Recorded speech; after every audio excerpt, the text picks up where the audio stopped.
Hey, happy Thursday. I'm Carl Azus. This is CNN Student News. It's your passport to 10 minutes of global headlines. Today we're spending time in North, Central, and South America, but we start in the Middle East. The nation of Iran has a controversial nuclear program. Iran says the program is designed for peaceful uses. But other countries, including the U.S., believe Iran is trying to build a nuclear weapon. One thing we know for sure is that this program is moving forward. This is Iranian President Mahmoud Ahmadinejad in the middle of your screen. He was part of a presentation yesterday where fuel rods were loaded into the core of a nuclear reactor.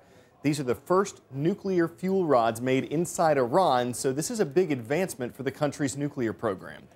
The United Nations and European Union have put sanctions, penalties on Iran, in part because of its nuclear program. Those sanctions have been affecting Iran's economy and its citizens. President Ahmadinejad responded to the latest sanctions yesterday. He said Iran will cut oil exports to 6 European countries. Moving to the Central American nation of Honduras, where officials are investigating a deadly fire at one of the country's prisons. It happened overnight on Tuesday, and as of Wednesday afternoon, at least 272 inmates had died. The fate of more than 100 others was unknown. This was a minimum security prison that can hold around 850 prisoners. More than half of the facility was affected by the fire. One survivor said he and other prisoners were asleep when they heard screams. He said everyone ran for their lives. Authorities don't know how the fire started. They're looking into whether a short circuit might have sparked it or whether a prisoner might have set a mattress on fire.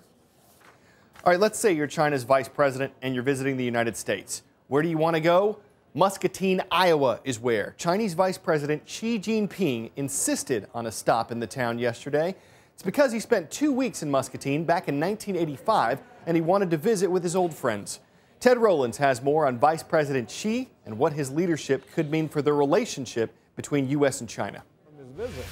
Iowa Governor Terry Branstad was serving his first stint as governor when Xi came in '85. The two met again last fall in Beijing, and Branstad says the next Chinese leader said he wanted to come back. He was so pleased with the warm and friendly welcome he received, and he really considers Iowans his old friend. Experts say for years Xi was known mostly for his famous wife, a Chinese singer. While his lineage runs deep in the Communist Party, he represents a new generation of leaders. Former ambassador to China, John Huntsman, believes Xi could be good for American business.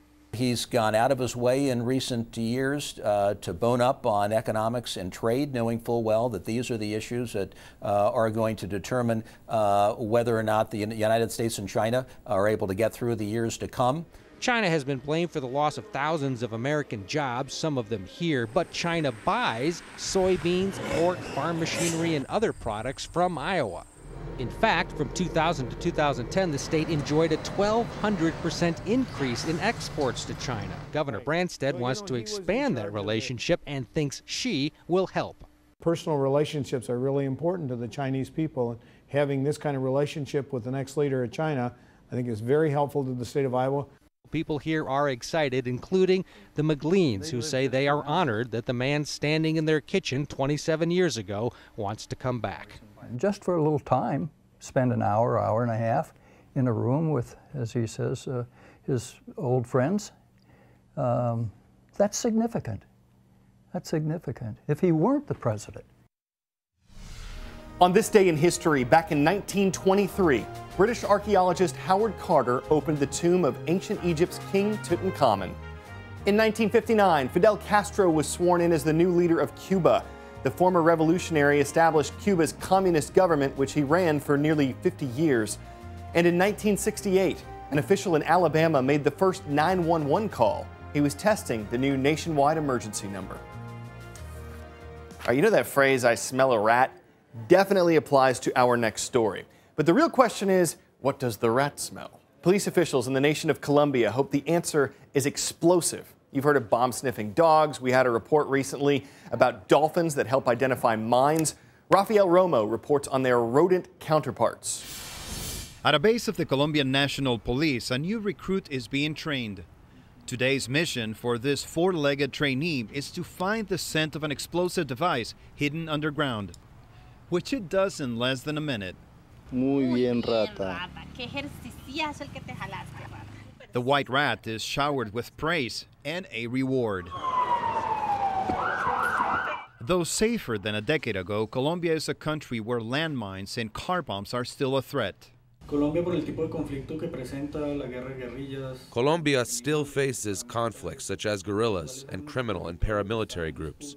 There are many disputed territories because of the drug trade, or simply to take control, and many groups set up landmines in these territories. In the past, the Colombian police used bomb-sniffing dogs, but their weight would often trigger the explosives. That's not a problem for these rats, which weigh slightly less than a pound. And according to the trainers, their sense of smell is just as good as a dog's. Rats have already been used in Mozambique to detect landmines. One disadvantage is their short lifespan. These animals live only 3 to 4 years, which is a relatively short period of time from a human perspective. On the other hand, they're very prolific. They reproduce themselves exponentially in a very short time.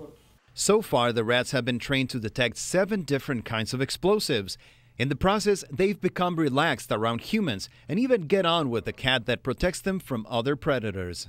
Officials with the Colombian National Police say they expect to take the bomb-sniffing rats into the field in the second half of this year.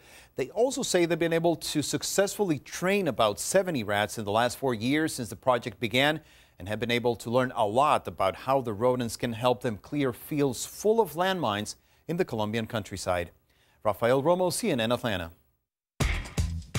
Today's shout out goes out to Mrs. Roberts and Mrs. Brill's American Government class at Reservoir High School in Fulton, Maryland. Which of these words specifically describes a student who skips school? Here we go. Is it delinquent, tardy, didactic, or truant? You've got 3 seconds. Go.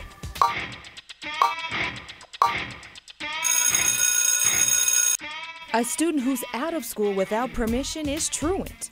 That's your answer, and that's your shout out. There's a charter school in Cincinnati, Ohio that's tried different ways to fight truancy. They've tried pizza parties, they've given students occasional Fridays off, but nothing really seemed to work. So the principal's trying out a new idea: money.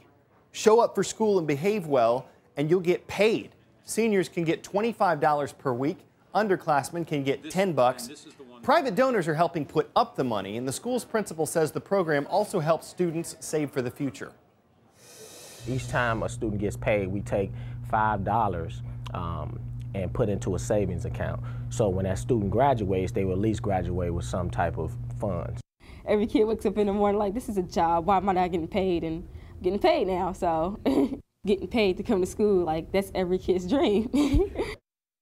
All right, so some students think this is a great idea. Not all of them agree. Principal Davenport says he's gotten some complaints about paying students for something they should be doing anyway. Well, we're taking this to our blog at cnnstudentnews.com. Want to know what your opinion is on this? Would paying students help them in terms of their attendance? Would it help them get a better education? You can talk to us on our blog, cnnstudentnews.com. Remember, we've got one big rule we want you to follow there. It is first names only. Look forward to hearing what you have to say. Well, before we go, an instrumental invention that is out of this world. It's a Millennium Falcon electric guitar. It might sound like other 6 strings, but something tells us the force is strong with this one. The head is shaped like a famous droid, so you can R2D tune up the instrument. And the body is built from a Millennium Falcon toy. What's amazing is the guy who made this had no previous experience building guitars. He was a total Wookiee. But he had no reason to fret. The awesome creation is bound to make him a Star Wars. I guess I'll be able to use it in a band, but a Millennium Falcon guitar seems built for a solo career. We hope you get our sense of humor. If not, maybe tomorrow offers a new hope. For CNN Student News, I'm Carl Azus.